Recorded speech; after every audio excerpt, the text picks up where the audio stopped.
of VLF. My name is Aditi, and I welcome all the authors here. They've been so gracious and they've taken all this time out for a very humble festival. We are a little short of time, so I will rush through again like yesterday. VLF is India's first ever and only literary festival dedicated solely to non-fiction writing in English in India. It is a crowd-funded, passion-driven and completely apolitical space which is inclusive in nature and orientation.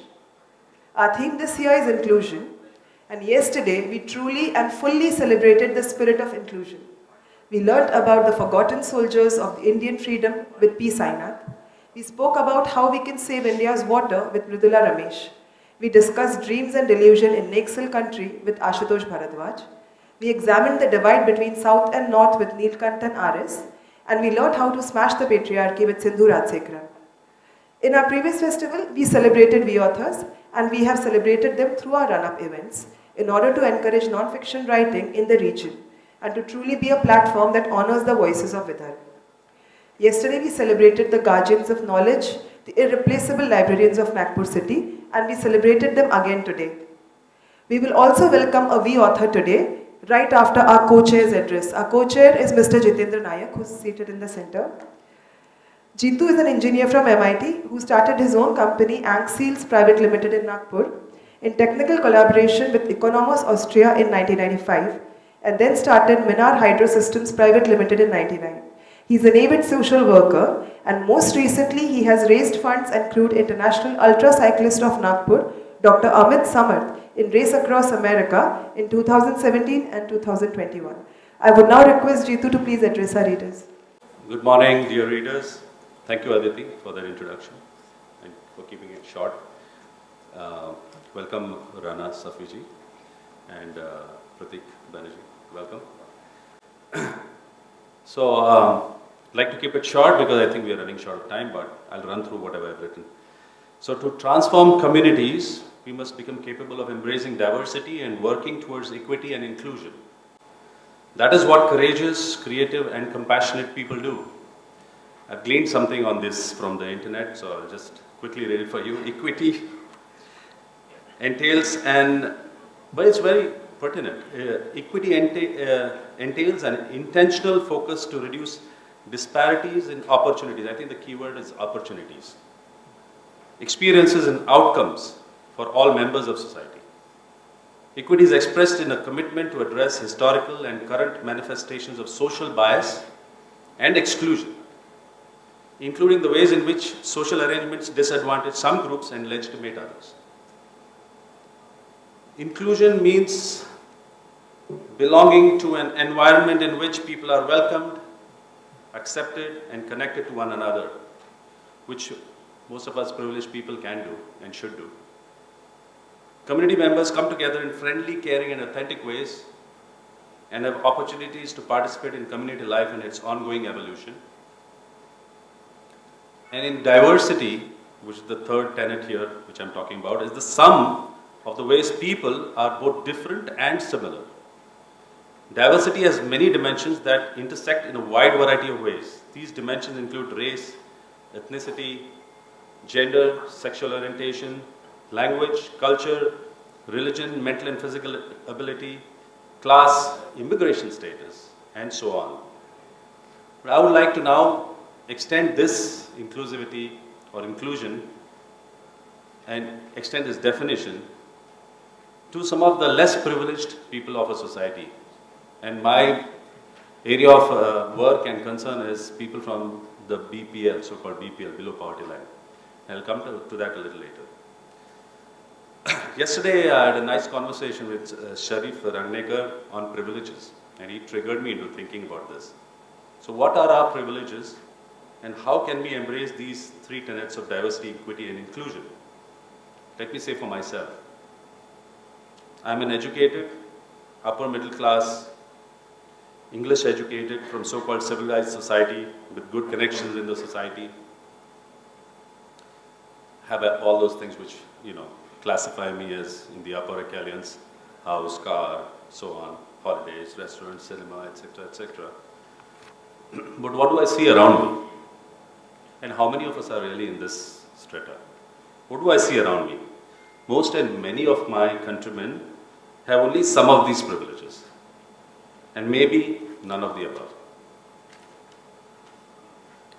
And so I can choose to make a difference when I say I want to embrace diversity, equity, and inclusion. Yesterday's moderation, which I did with Neil Kantan, actually set me thinking. What he told me was, in the southern part of India, they've achieved all those higher metrics as compared to the rest of the country by simply doing very simple things. Way back, they decided that they will have midday meals. They will feed their children and push their girl children into the education streams.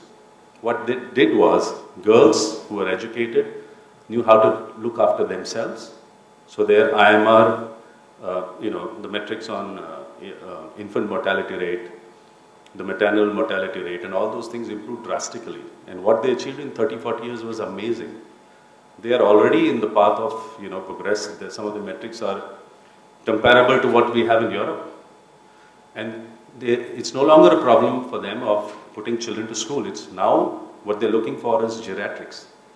So one part of the country is so far ahead. Much of the remaining part of the country is, many parts of the country are lagging behind. So here, what we need to invest is in our children. That's the point I'm trying to drive. Okay? And how I can do this in so many ways. Children from not so privileged society, you could finance a child's education, or better still, teach a child or children. Volunteer time for palliative care. Many of children are suffering from cancer in every city if you go around. And they need that love and care, which we can perhaps extend. Or help children get surgical treatments for correction of congenital malformation, which all come back to nutrition. Or simply feed a child a year's midday meal, and that's what we can do sitting right here and now. So I speak for Akshay Patra, which is starting a kitchen in Nagpur, and this kitchen, which was stalled for some reasons, is being set up soon. We are setting up a kitchen for 20,000 children. We'll feed 20,000 children of our city every day.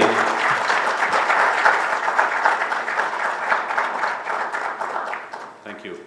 And all that it takes is 2,000 rupees to feed one child for the full year. Just 2,000 rupees. And it's 15,000, 20,000 children who can get that meal. A well-fed body is open for education. Many of the children get just one meal in the night. The next morning is leftovers or nothing at all. So I invite you to go to the Akshay Patra stand below, and I'll finish my small speech with simply telling you that if you see that centerpiece down there with that standing pen, it's standing on the bedrock of Akshay Patra, which says, feed your future now. With that, with those thoughts, I leave you here, and I wish you a great day 2 of VLF 23. We have some great authors even today, and thank you very much. Have a great day.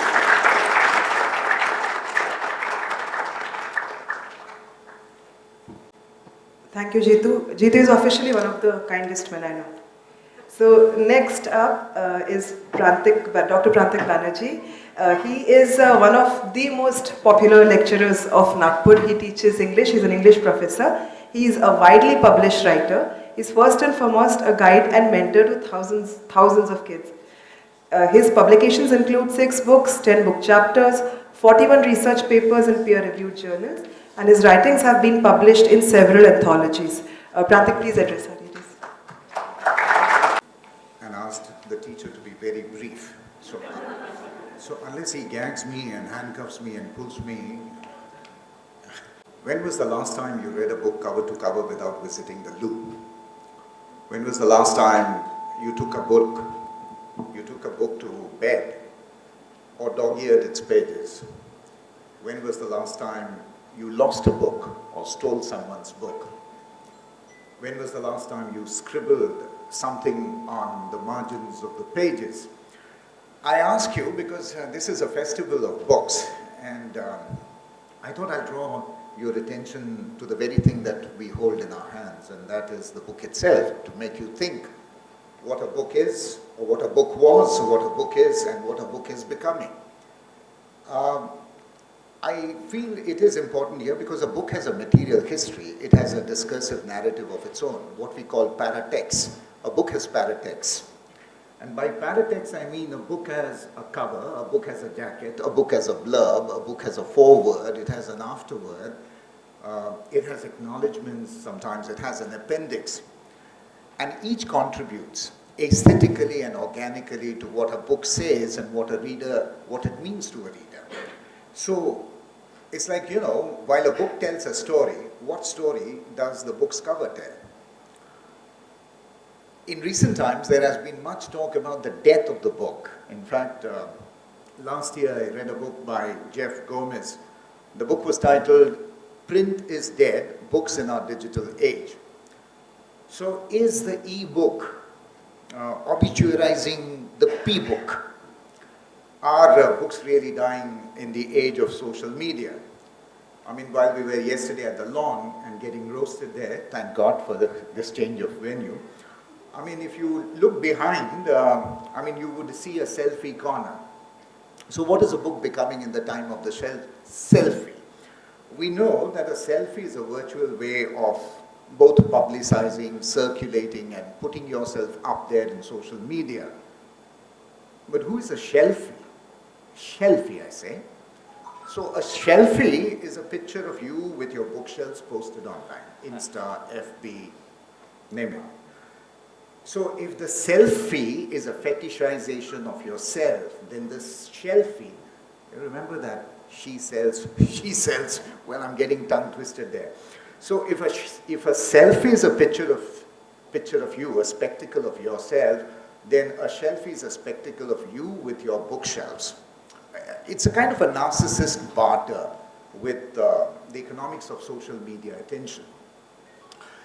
Friends, books and writers are evolving crazily.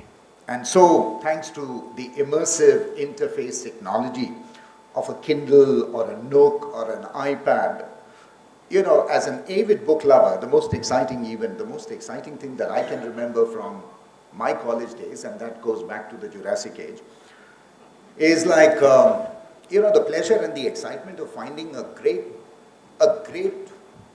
book in a bind. And that is, sometimes a rare edition. I remember going to College Street and finding a rare edition of Palgrave's Treasury of Songs and Rambo's Season, a well-thumbed edition of Rambo's Season of Hell, or Norman Mailer's Armies of the Night. Today, Amazon, Goodread, and Kindle keep notifying me about my book purchase, or rather about the books that I ought to buy, based on a very complex algorithm based on your purchase history. So, what is becoming about books? What is becoming about the bookishness of books, if I may say so? Well, once again, Pawan is right in my face, so he's asked me to be brief.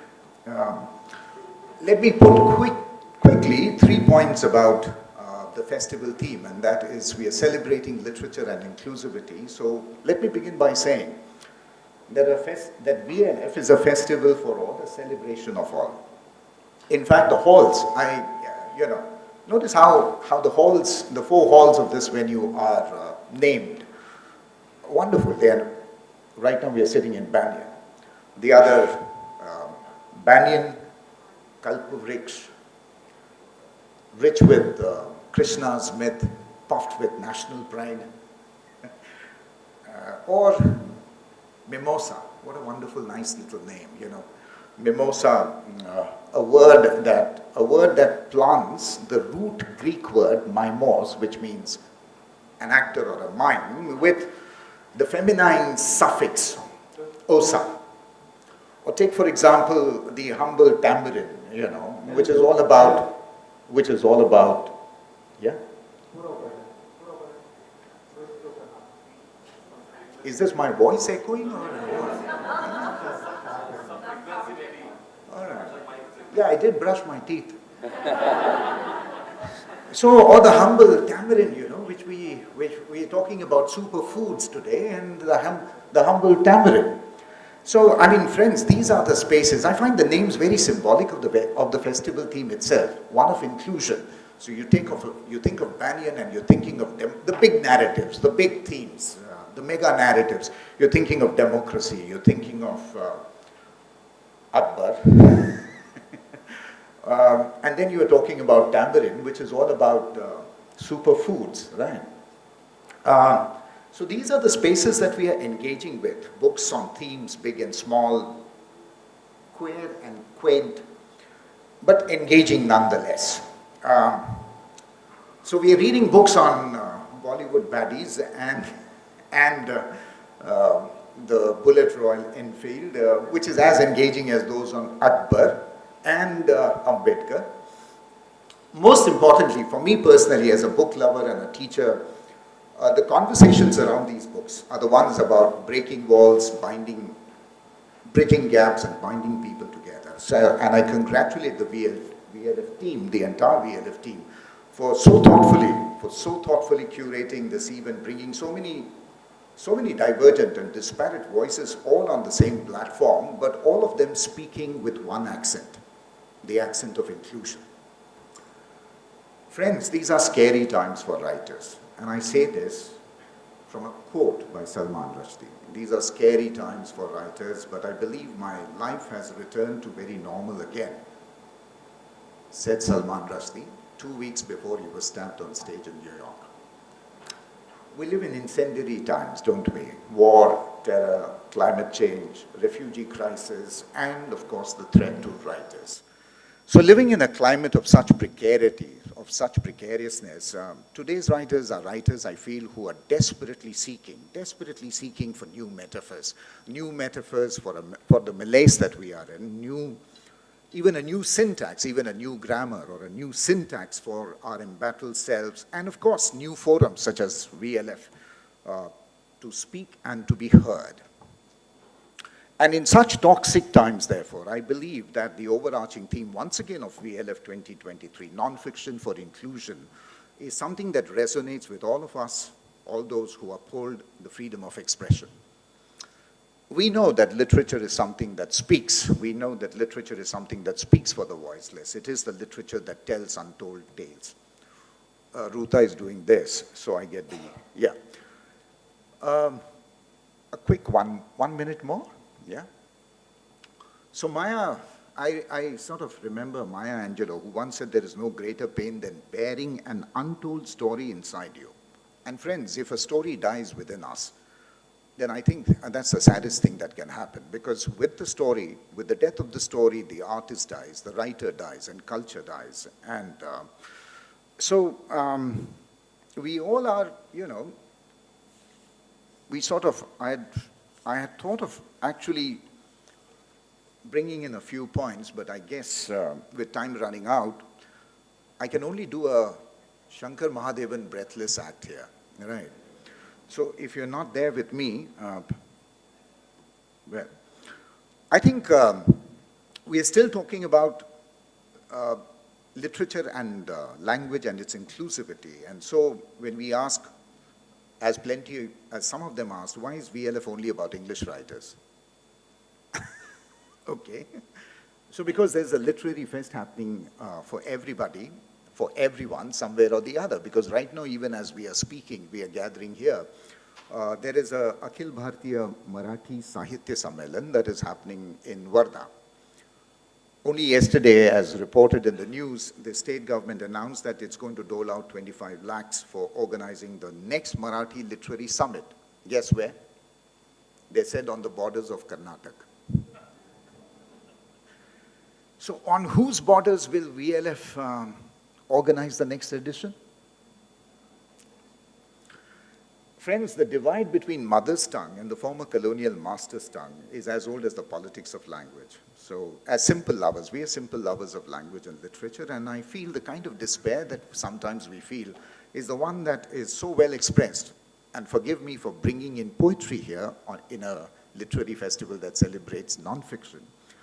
But it was Arun Kolatkar who said about this kind of despair that we all feel, that my tongue is divided into two, a border patrol runs through the middle, frisking words, asking for proper identification, and checking for pronunciation. And then goes on to say that I like my tongue.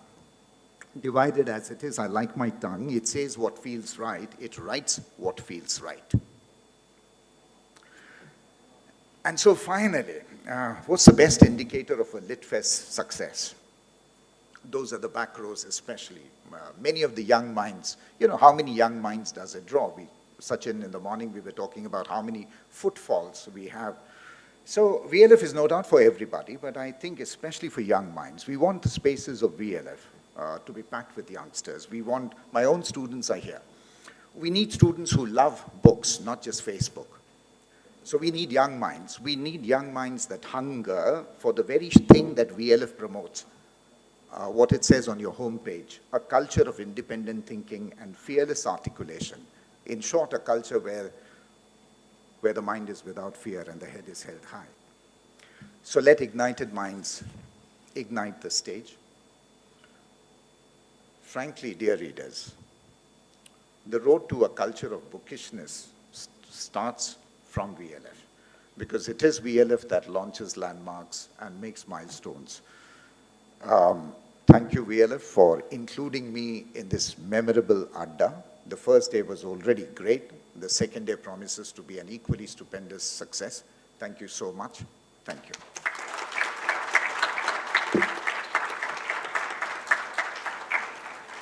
Thank you, Prantik, for those lovely words. I would now like to introduce our keynote speaker, Rana Safi. It's an incredible pleasure for us to have her here. Ma'am, if you could just...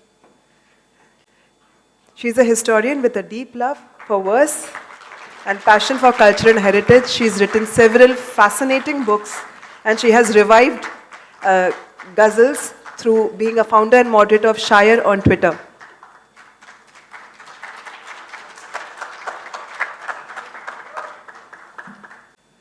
First of all, I would like to thank the organizers of VLF for inviting me and for giving me this honor. I'm nervous to speak in front of everybody, and including such esteemed panelists and authors who are sitting here, but I will try my best. The topic today is everyday inclusion, and I'd like to begin with the phrase, walk a mile in someone else's shoes. It's something that many of us grow up hearing, and something that most of us would have heard sometime in school, college, or whenever we are growing up. This is a phrase, it is a reminder to practice empathy and inclusion. And inclusion is the result of a culture that has empathy at the foundation. Many of us today confuse empathy with sympathy, and it's empathy which is extremely essential for all of us, and then inclusion comes from empathy. Inclusion is the state of being included in all spheres of life without restrictions and limitations. It embraces the view that all individuals should be valued by society by ensuring that everyone can integrate and take part in all aspects of it. Inclusion could be educational, where the student weakest in studies should not feel isolated and the educational needs are catered to so that they can have a healthy participation in all school activities and encourage active learning. It could be physical, and arrangements have to be made to ensure that all facilities are provided so that anyone who is differently abled can also participate. Inclusion can be best practiced in the workplace. Organizations have to make sure that they have welcoming work organizations that promote diversity and inclusion, prioritizes well-being, and develops our people's skills. And here I would talk of gender inclusion, because many workplaces are not attuned to making arrangements for a part of their workforce which is female. But inclusion is not limited to just these three that I have enumerated. It is promoting a culture of respect and everyday inclusion in every aspect of our daily lives to enable everybody to feel valued and to be their true selves. Our differences should be acknowledged, and accepted, and an atmosphere created which fosters a feeling of acceptance and belonging. I come from Awadh, the land of Ganga Jamni Tehzeeb, or syncretism. The tehzeeb, that is culture, includes a particular style of speech, literature, recreation, costume, manner, worldview, art, architecture, and cuisine, which more or less pervades the Hindustan region of the plains. Ganga Jamni Tehzeeb is a very poetic Awadhi phrase for the distinctive and syncretic Hindu-Muslim culture that is reflected in our fused spiritual connotations, forms, symbols, aesthetics, craft and weaves. For example, Kashmiri Muslim carpet makers feature Durga in their patterns, Muslim sculptors make idols of Durga, and Hindu craftsmen make the taziyas that are used in the Muharram processions. Ganga Jamni Tehzeeb these days is very misunderstood and misused, but in reality it is a very complex, multicultural, pluralistic phenomena which is unique to India. From childhood, the one phrase I grew up reading, especially in the history books, was unity in diversity. This diversity came from the years of migration to the fertile plains of India of people from different countries in Asia. Sometimes it was as an invading army, sometimes as scholars, artists, artisans looking for jobs in the culturally rich land, sometimes people fleeing persecution in their lands, and as sometimes those who wanted to exploit its rich potential for trade. All these people came here and made India their home and did their best to give back and enrich Indian culture. And that unity which came from coming together of these different ethnic, cultural and religious communities resulted in the wonder that is India. The idea of multi has been derived from the composite syncretic civilizational legacy of India, which is a product of centuries of interaction, exchange and accommodation between Hindu, Muslim, Buddhist, Jain, Sikh and Christian traditions. Despite the tragic partition of Indian subcontinent along religious lines and the current atmosphere where sometimes there is polarization and mistrust, the composite legacy remains an inseparable part of India. Here I am quoting T.K. Oman, who is a very well-known sociologist. What then is multiculturalism? It isn't just the blending of cultures leading to a composite culture as erroneously perceived by many, but facilitation to preserve their distinctiveness and the people who belong to different cultures to ensure equality. Many times this Ganga Jamni Tehzeeb and this multi-pluralism of ours is understood that we merge into one culture and become one people, one culture. That's not the fact. This means helping to facilitate everybody retain the distinctiveness of their culture, their identity, as well as keep interacting and meeting at points. It's exactly the same, and that is why it's called Ganga Jamni Tehzeeb, because the Ganga and the Jamna flow separately, and in one place they have a Sangam. That is what it means. It does not mean that one identity is subsumed by the others, which is why people often mock this particular term. For this, we need a broadly shared culture to sustain it, which will come from healthy respect for each other's cultural identity, nurturing of diversity and a unity of purpose towards the shared goal of a strong and prosperous country, which affords equality to all. Further, delinking of national identity and religious identity is a must. It should be Indian first for every citizen. Religion should be private and personal, and that is my feeling. The state mechanisms should also be delinked from any religious bias. Lala Rajpat Rai gave voice to this idea of Indian nationhood in 1920.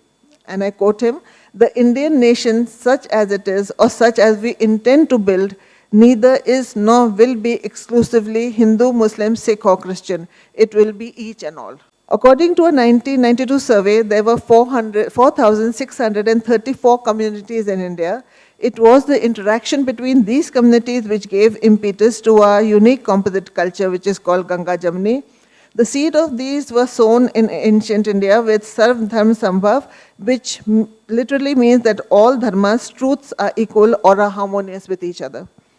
Composite culture, the continual presence and process of reciprocity, multiple sharing and overlap of cultural practices, styles of life, a technological and economic worldview of the relationship between nature and culture, shared practices of economy and technology, values and belief systems cutting across the divides of space and religious belief systems and specifications of community differentiations. Here I am quoting the sociologist Yogendra Singh.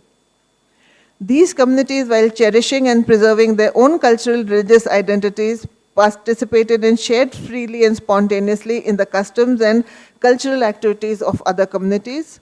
This concept of cultural pluralism is what is called secular in India. Indian secularism does not conform to the Western definition, but implies respect for all religions, celebration of religious toleration and equality for all religions. That we call it secular on social media shows that we do not understand our own ancient traditions and ethos. My work takes me to various cities to study monuments, sometimes to study dargah, sometimes to study just the people. I look for inclusion wherever I go, commonalities, if you will, instead of differences or exclusions. I would like to describe a few places, and one which I went to just recently. I went to Vrindavan. I am somebody who believes in Krishna, and I am very fond of him. I think of him as personification of love, ishq. In Vrindavan, I entered the Shahji Ka Mandir through a replica of Lucknow's famous Rumi Darwaza. Having spent my growing up years in Lucknow, my curiosity was piqued. I entered to see a typical colonial-style koti, very popular in Lucknow, with rampant lions on either side and a fish symbol, including mermaids on the top. This was so reminiscent of my alma mater, La Martiniere, as well as the Imambadas, that I wanted to know much more. Once inside, I saw that on the, like just as you have the parapet here on the top, there was a parapet and there were 12 idols, 12 statues there of gopis. And it's a Krishna temple, so obviously you have gopis there because Ras Mandal is the divine cosmic dance. And to my surprise, I saw that one of the gopis was Wajid Ali Shah dressed as a gopi. And we all know that Wajid Ali Shah used to write plays. He was very fond of Kathak, and he would dance sometimes as Kanha, sometimes as Radha. And I think that part of it is the one that I have imbibed from my childhood. This is a tradition that is, this is a tradition rooted in Gaudiya Vaishnavism, where initiates are asked to visualize themselves as a gopi. It was built in 1876. Wajid Ali Shah had been exiled to Calcutta. Many of the people had followed him to Calcutta, but there was one Shahji, Kundan Lal Shah, who was very close to him, and he chose to come to Vrindavan, and he settled there and he built this temple. It was a homage to the vanished world of his youth. Awadhi literature, Awadhi architecture reflects its syncretic values, which is why Shah Kundan Lal didn't hesitate in building a Europeanized Lucknowi koti with an Indo-Islamic gateway for a Hindu deity. And Krishna has many Muslim devotees as well as his Hindu devotees. And there is in fact a book called The Muslim Lovers of Krishna. And Hazrat Mohani is somebody who's very famous for that. He's written a lot of verses on Krishna. The saints of Kakori Sharif, which is near Lucknow.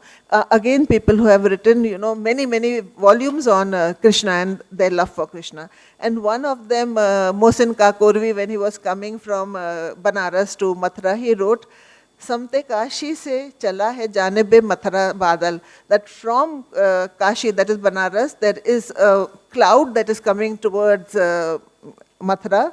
Bark ke kandhe pe lati hai sabaye Ganga jal, and that they are bringing the breeze from the Ganga towards Mathura. So this is Mohsin Kakorvi, and there are many such poems. You will find them in various outlets.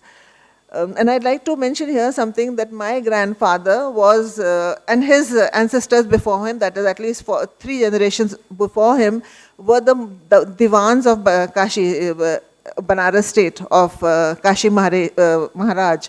And the Kashi Maharaj in 1940s, that is Maharaja Vibhuti Narayan Singh, was a 7-year-old when he ascended the Gadi of Kashi.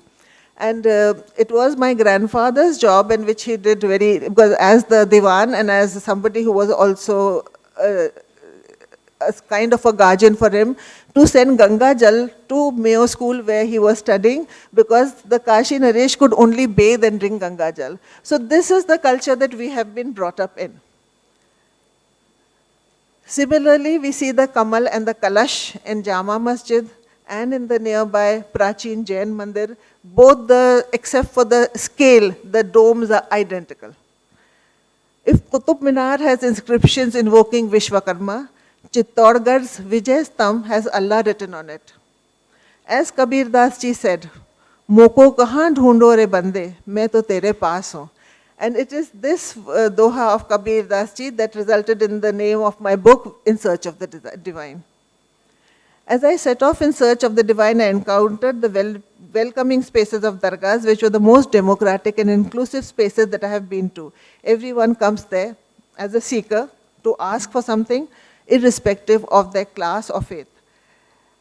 A khanka was the hospice in which saints in great austerity lived in great austerity and braved all kinds of difficulties and managed and used to listen and hold, seminars and symposiums, what I would call a seminar and symposium, where people would come with their problems, sometimes a very simple problem, sometimes a complex problem relating to the everyday life as well as religion. So then I'll just talk about Bhakti movement, which was a movement that started in the south and came to the north, and it came and it mingled with the Sufi movement, and where you have the nirvana of Bhakti, you have the fana of Sufi. Buddhist teachings have been assimilated in Sufi teachings, where you have the concept of a lot of breathing exercises like Hafse-Dam, etc. They've been taken from the Buddhist and Nath Yogi practices. Just a few more things I want to say.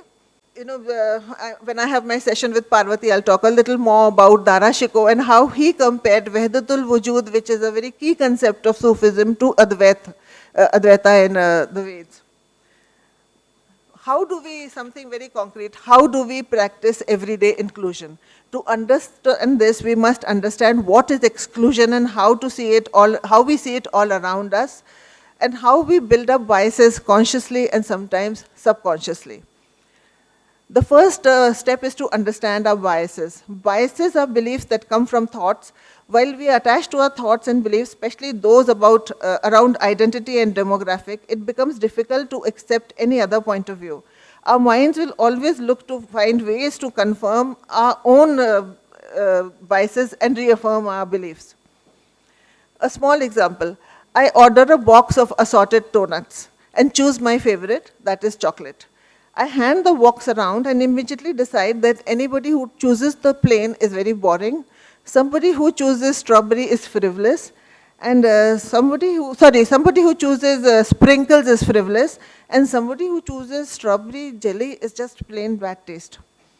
So these are the way biases work in our mind, and how we judge people instead of, judging them for what they are. These biases are created based on patterns formed subconsciously, but they determine the way we see things and understand information. And these biases keep playing on us, especially through WhatsApp forwards. Understanding how prejudices are developed and looking for strategies to reduce implicit biases help in eliminating such stereotypes. We are fortunate that today we have many resources available online and offline to help us overcome these biases, for us to absorb and incorporate them in our daily lives. In the 16th century, Akbar had to get books translated, the Mahabharata and the Ramayana, and into Persian, so that people could understand each other's religion. A study called Keeping an Open Mind, How to Reduce Implicit Biases by M1 Kabli. It's available on LinkedIn. Offers many solutions from educating ourselves about other cultures and behaviors by fostering awareness of others' beliefs and encouraging employees to study more about different cultures. Prejudices can be gradually eliminated and make workplace a more caring environment for everyone. I'm just finishing. Last thought. I want to leave you with one poem. This is, I heard somebody from Assam who sings zikr. Like, zikr is remembrance of God. In Assam, it's called jikr. And I heard somebody sing a jikr and asked me, I'll just read the English translation of it. You can find the rest of it in my book. There is no discrimination in my mind, O Allah. Hindus and Muslims are bound by the same set of divine rules. The act of cremating a Hindu and the entombing of a Muslim only signify one end, death for all. You have no idea how sorry we are to have cut you short. And please accept our apologies. If I could just request Amrit and Balaji and Nidhi to proceed towards their sessions, because the readers are ready for you. And I would quickly call our secretary, Sachin Jahagirdar, to address you. We are completely run out of time. I was supposed to use a very cliched line that I am blessed to have an army of volunteers that's been running this show for last 2 days, and we have been having a sleepless nights for last so many days, and I wanted to hear it loud for them.